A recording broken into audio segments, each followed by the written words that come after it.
Good morning, students. Today we are going to read topic number 4, class 7, the ashes that made trees bloom. Okay, so let's know about the ashes that made trees bloom. Before that, let's come to know before you read.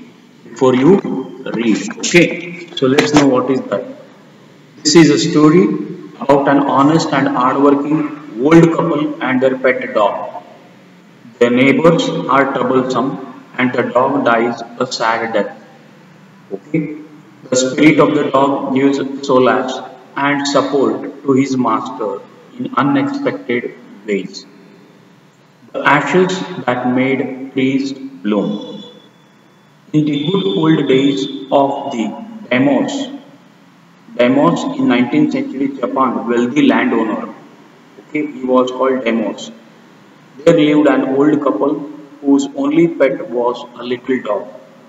Having no children, they loved it as though it were a baby. The old dame made it a cushion, a blue crate, and at mealtime Muko, for that was its name, would sit on it as snug as any cat. The kind people fed the pet with tidbits of fish from their own chopsticks and all the boiled rice it wanted. Thus treated the dumb creature, loved its protectors like a being with a soul. The old man, being a rice farmer, went daily with hoe or spade into the fields, working hard from morning until Otento Sama, as the sun is called, had gone down behind the hills. Every day the dog followed him to work. Let's know the word meaning snug. Snug means snug, comfortable. A being with a soul, like a human child showing emotions. Okay. Every day the dog followed him to work, never once harming the white heron that walked in the footsteps of the old man to pick up the worms. For the old fellow was patient and kind to everything that had life, and often turned up a sword on purpose to give food to the birds. One day the dog came running to him, putting his paws against his legs and motioning with his head to some spot behind. The old man at first thought his pet was only playing and did not mind it, but the dog kept on winning and running to and fro for some minutes. Then the old man followed the dog a few yards to a place where the animal began a lively scratching, thinking it was possibly a bone or bit of fish, buried bone or bit of fish. Struck his hoe in the earth, when lo, a pile of gold gleamed before him. Thus, in an hour, the old couple were made rich. The good souls bought a piece of land made of feast for their friends and gave plentiful to their poor neighbors. As for the dog, they petted him till they nearly smothered him with kindness. Now in the same village, there lived a wicked old man and his wife, not a bit sensitive and kind, who had always kicked and scolded all dogs any passed whenever any passed their house. Hearing of their neighbor's good luck, they coaxed the dog into their garden and set before him bits of fish and other dainties, hoping he would find treasure for them. But the dog, being afraid of the cruel pair, would neither eat nor move. Then they dragged him out of doors, taking a spade and hoe with them. No sooner had the dog got near a pine tree growing in the garden than he began to paw and scratch the ground as if mighty treasure lay beneath. Quick, wife, hand me the spade and hoe, cried the greedy old fool as he danced with joy. Then the covetous old fellow, with a spade and the old crone, with a hoe, began to dig, but there was nothing but a dead kitten, the smell of which made them drop their tools and shut their noses. Furious at the dog, the old man kicked and beat the dog to death, and the old woman finished the work by nearly chopping off his head with the sharp fork. They then flung him into the hole and heaped the earth over his carcass. Okay. Furious at the dog, the old man kicked and beat him to death, and the old woman finished the sharp fork. Then they flung into the hole and heaped the earth over his carcass. The owner of the dog heard of the death of his pet, and mourning for him as if he had been his own child, went at night under the pine tree. He set up some bamboo tubes in the ground, such as are used before tombs, in which he put fresh flowers. Then he laid a cup of water and a tray of food on the grave and burned several costly sticks of incense. He mourned a great while over his pet, calling him many dear names as if he were alive. That night the spirit of the dog appeared to him in a dream and said, "Cut down the pine tree over my grave and make a mortar for your rice pastry and a mill for your bean sauce and a mill for your bean sauce." So this is how. So the old man chopped down the tree and cut out of the middle of the trunk a section about 2 feet long. With great labor, partly by fire, partly by the chisel, he scraped out a hollow place as big as a small bowl. He then made a long pounding rice. When New Year's time drew near, he wished to make some rice pastry. When the rice was all boiled, Granny put it into the mortar. The old man lifted his hammer to pound the mass into dough, and the blows fell heavy and fast till the pastry was all ready for baking. Suddenly the whole mass turned into a heap of gold coins. When the old woman took the hand mill and filling it with beans, began to grind, the gold dropped like rain. Meanwhile, the envious neighbor peeped in at the window when the boiled beans were being ground. "Goody me!" cried the old hag, as she saw each dripping of sauce turning into yellow gold, until in a few minutes the tub under the mill was full of shining mass of gold. So the old couple were rich again. The next day the stingy and wicked neighbor came and borrowed the mortar and magic milk. They filled one with boiled rice and the other with beans. Then the old man began to pound the woman to grind. But at the first blow and turn, the pastry and sauce turned into a foul mass of worms.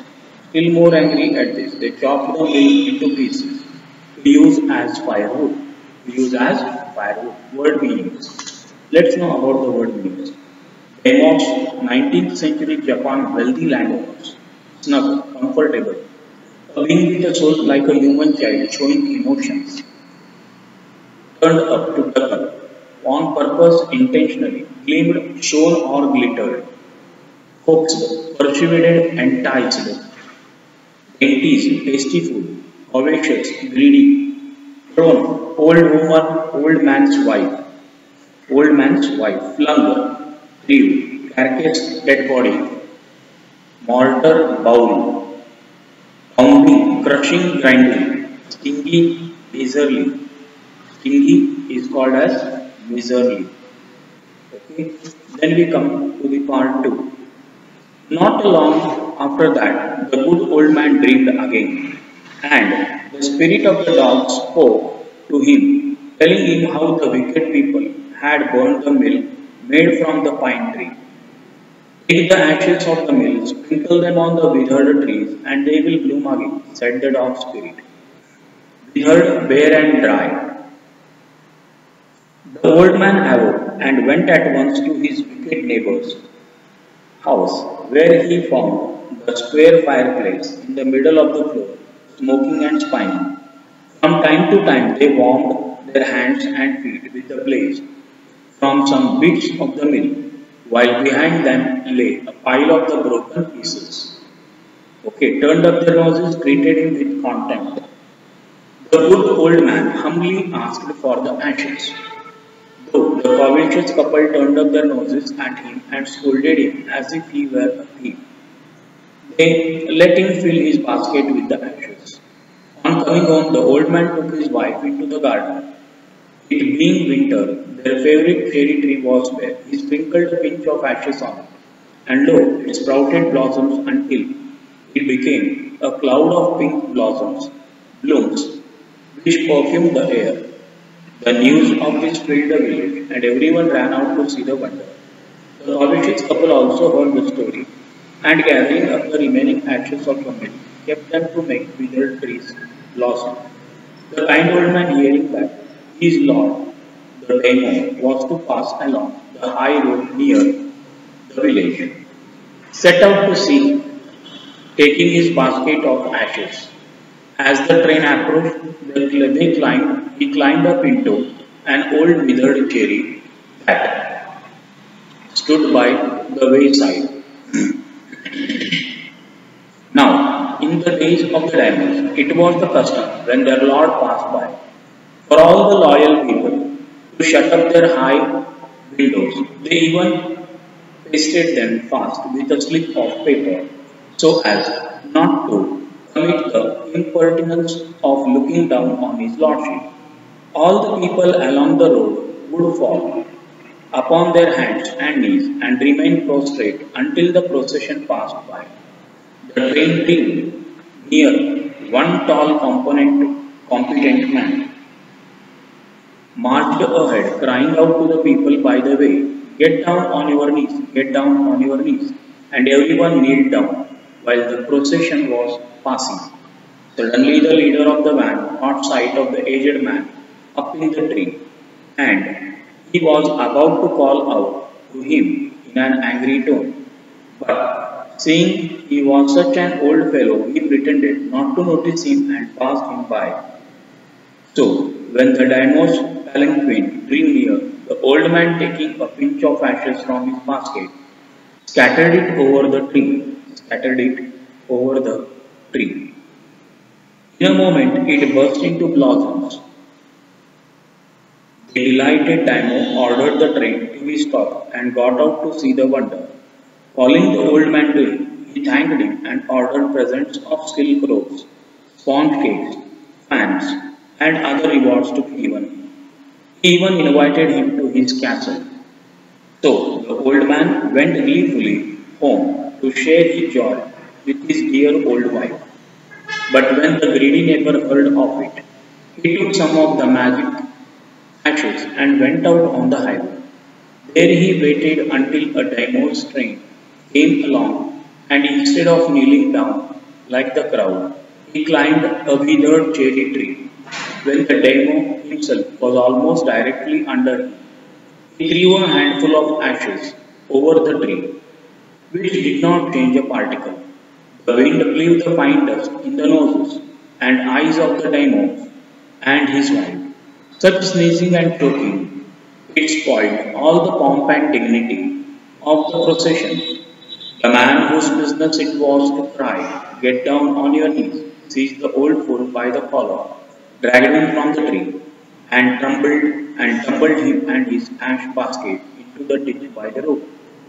Then, beating him soundly, he left him for dead. Thus, the wicked old man died in the mud, but the kind friend of the dog dwelt in peace and plenty, and both he and his wife lived to a green old age. So let's know about the word meanings of part 2. Withered, bare and dry, turned up their noses, treated him with contempt. Train procession, prostrate, lying on the ground face downward. Palanquin, royal van or cart, gleefully, happily. A particle, even a little bit, seized, caught. Green, here healthy, active and prosperous. Written by William Elliot Griffiths, a Japanese tale. A Japanese tale. Okay. So This is all about the lesson, and it tells all about what? About a beautiful tree. What is the name? The ashes that made trees bloom. The ashes that made trees bloom. Okay. So even we can go for a poem named the Kiwi. Ask yourself or your partner, do you like to be always told what to do or what not to do? Do grown up do this in your experience? When Michael was 5 years old, his mother took him to a nearby school for admission. The teacher asked, what does your mother call you at home? Child, Michael don't, came the confident reply.